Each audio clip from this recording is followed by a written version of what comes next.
ડભોઈ તાલુકામાં આવેલું વઢવાણા તળાવ પ્રવાસન સ્થળ તરીકે અતિ પ્રખ્યાત છે, ત્યારે વઢવાણા તળાવ તરફ જવાના માર્ગની હાલત અત્યંત ખખડધજ અને દયનીય બની ગઈ છે, જેને લઈને પ્રવાસીઓને 15 કિલોમીટર વધારાનો ફેરો ફરવાનો વારો આવી રહ્યો છે. ડભોઈ તાલુકાના સિમરિયાથી વઢવાણા તરફ જતો આશરે 1 કિલોમીટર જેટલો માર્ગ હાલમાં એકદમ ખખડધજ સ્થિતિમાં છે. માર્ગ પર મોટા ખાડાઓ પડ્યા છે, જેને કારણે વાહન ચાલકોને પારાવાર મુશ્કેલી વેઠવી પડી રહી છે. એટલું જ નહીં, રસ્તાની બંને બાજુએ ઝાડી ઝાકરા એટલા ઉગી ગયા છે કે રસ્તાની સપાટી સુધી પહોંચી ગયા છે, જેને કારણે માર્ગ સાંકડો બની ગયો છે અને અવરજવર જોખમી બની ગયું છે.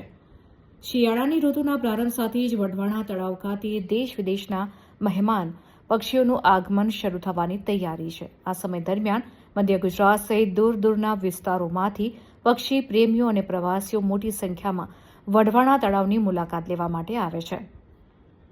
જો કે સિમરિયાથી વઢવાણાના મુખ્ય માર્ગની આ ખરાબ હાલત પ્રવાસીઓના ઉત્સાહ પર પાણી ફેરવશે. ખરાબ રસ્તાને કારણે પ્રવાસીઓને આ માર્ગનો ઉપયોગ કરવાનું ટાળીને અંદાજે 15 કિલોમીટરનો લાંબો વધારાનો ફેરો મારવા માટે મજબૂર બનવું પડશે.